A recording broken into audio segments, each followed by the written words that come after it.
Selamat pagi anak-anak ibu yang berbahagia. Bertemu lagi dengan ibu dalam pelajaran Bahasa Indonesia kelas 9. Masih dengan materi teks tanggapan. Pada pertemuan hari ini, kita akan membahas tentang struktur dan kaidah kebahasaan teks tanggapan. Anak-anak, mari kita perhatikan tujuan pembelajaran kita.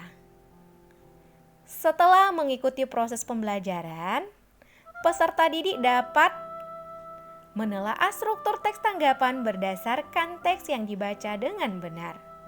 Peserta didik dapat menelaah kaidah kebahasaan teks tanggapan berdasarkan teks yang dibaca dengan tepat. Mari kita ingat kembali pengertian teks tanggapan.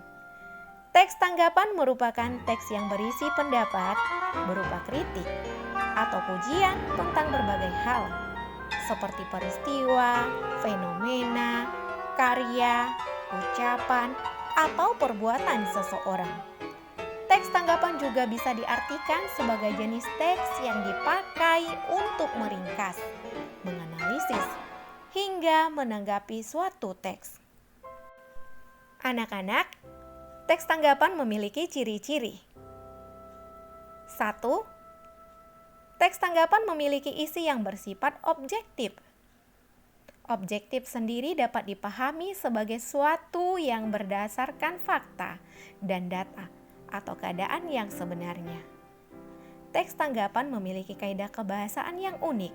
Kaidah kebahasaan ini disampaikan secara jelas dan logis, tetapi tetap mematuhi norma sopan santun yang berlaku di masyarakat. Teks tanggapan memiliki struktur teks dan kaidah kebahasaan. Struktur teks tanggapan. Yang pertama, konteks atau evaluasi. Berisi pernyataan umum tentang persoalan yang disampaikan penulis. Deskripsi. Berisi data atau pernyataan yang mendukung dan melemahkan pendapat. Penilaian atau penegasan ulang. Berisi penegasan ulang terhadap sesuatu yang telah diputuskan. Kaidah kebahasaan teks tanggapan ada 4. Yang pertama, kalimat kompleks. Kedua, konjungsi. Ketiga, diksi atau pemilihan kata. Keempat, rujukan atau referensi. Kalimat kompleks. Kalimat kompleks identik dengan adanya induk kalimat dan anak kalimat. Kalimat kompleks pada teks tanggapan biasanya memiliki 2 struktur dan 2 kata kerja atau verba, yang mana biasanya digunakan untuk menjelaskan informasi atau tanggapan yang ingin disampaikan oleh penulis.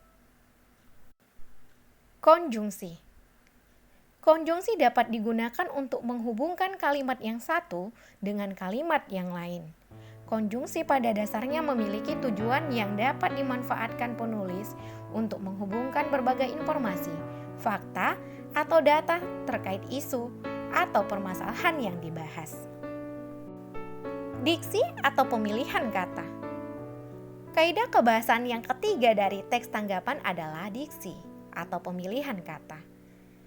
Gaya bahasa khas dari teks tanggapan ini memiliki tujuan agar penulis dapat melakukan pemilihan kata yang tepat.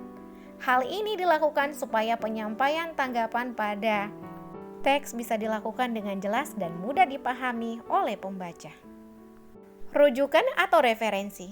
Kaidah kebahasaan yang keempat dari teks tanggapan adalah rujukan atau referensi. Rujukan atau referensi ini memiliki fungsi untuk menguatkan argumen yang disampaikan oleh penulis. Rujukan atau referensi juga dapat digunakan untuk mendukung informasi atau tanggapan yang disajikan kepada pembaca. Peserta didik yang berbahagia, di sini ibu sudah menampilkan satu contoh teks tanggapan. Teks tanggapan ini disertai dengan struktur. Mari kita perhatikan struktur yang terdapat di dalam contoh teks tanggapan ini. Sebagaimana yang sudah kita pelajari tadi, bahwa teks tanggapan memiliki 3 struktur. Yang pertama, konteks. Yang kedua, deskripsi. Kemudian penilaian atau penegasan ulang. Pada teks ini kita menemukan 3 struktur tersebut. Mari sama-sama disimak.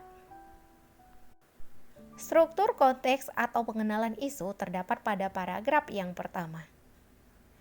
Sedangkan pada paragraf kedua ini adalah struktur deskripsi. Untuk struktur yang terakhir, sebagaimana yang telah kita pelajari, adalah penilaian. Mari kita perhatikan bahasanya. Ada penekanan dengan kalimat, jadi siapa bilang perempuan tak bisa menjadi raja dunia? Sampai di sini materi kita hari ini sehubungan dengan struktur dan kaidah kebahasaan teks tanggapan. Jika ada pertanyaan, boleh diajukan kepada Ibu. Ibu berharap bahwa materi yang Ibu jelaskan ini boleh dipahami oleh anak-anak Ibu sekalian. Dan boleh nanti dipelajari kembali di rumahnya masing-masing. Terima kasih. Selamat bertugas dalam pembelajaran teks tanggapan ini. Selamat pagi anak-anak Ibu sekalian. Ketemu lagi dengan Ibu masih dalam pelajaran teks tanggapan. Ibu harap anak-anak tidak bosan dengan materi ini.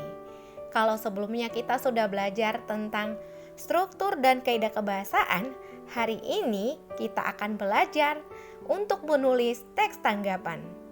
Nah, untuk menulis teks tanggapan, kita harus memahami langkah-langkah menulis teks tanggapan. Mari perhatikan ke layar Ibu. Ada 6 langkah-langkah yang harus kita tempuh untuk menulis teks tanggapan. Langkah yang pertama adalah menentukan topik atau tema yang aktual. Maksudnya adalah topik atau tema yang kamu angkat hendaklah merupakan sebuah permasalahan yang sedang hangat-hangatnya dibicarakan di lingkungan sekitarmu, yang menurutmu menarik untuk dikritik. Misalnya, pengaruh gadget terhadap remaja. Langkah yang kedua adalah mencari bahan-bahan atau data yang mendukung topik. Untuk menyusun teks tanggapan, kamu harus benar-benar mencari bahan-bahan yang mendukung topik. Misalnya, jika kamu angkat tadi topiknya pengaruh gadget, berarti kamu harus mencari bahan-bahan pendukung untuk topik ini. Jadi, kamu bisa mencari tentang pengaruh positif dan pengaruh negatif dari gadget sendiri. Misalnya, dari surat kabar, artikel, ataupun internet. Bahkan boleh juga dengan melakukan wawancara kepada para remaja dan tokoh-tokoh yang peduli dengan para remaja tersebut.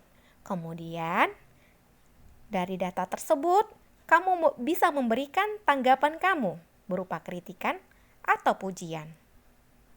Langkah yang ketiga adalah membuat kerangka berdasarkan topik. Kerangka dalam teks tanggapan sangat berguna. Nah, tujuannya adalah agar teks tanggapan yang kamu susun bisa dikatakan sistematis dan terarah. Caranya dengan membuat beberapa kalimat utama atau kalimat pokok dan kalimat penjelas. Langkah yang keempat adalah mengembangkan kerangka teks. Dalam mengembangkan kerangka teks, kalian harus memperhatikan struktur teks tanggapan yang benar, sebagaimana yang sudah kita pelajari pada pertemuan yang lalu. Jadi, ada 3 struktur yang harus kamu perhatikan dengan benar. Langkah yang kelima adalah memberikan judul. Berilah judul dari teks yang kamu buat.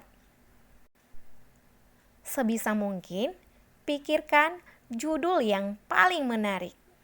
Artinya semenarik mungkin. Tentunya judul tersebut menggambarkan isi teks yang telah kamu susun. Langkah yang terakhir adalah merevisi. Baca kembali teks yang telah kamu susun. Kemudian, kamu revisi kosakatanya, unsur kebahasaannya, atau yang lainnya. Lalu kalian perbaiki jika ada kesalahan. Bagaimana? Bisa dipahami penjelasan Ibu tentang langkah-langkah menulis teks tanggapan? Demikianlah langkah-langkah menulis teks tanggapan. Semoga anak-anak Ibu paham dengan penjelasan Ibu. Semangat dan tetap fokus dalam mengerjakan tugas-tugasnya. Terima kasih. Salam sukses.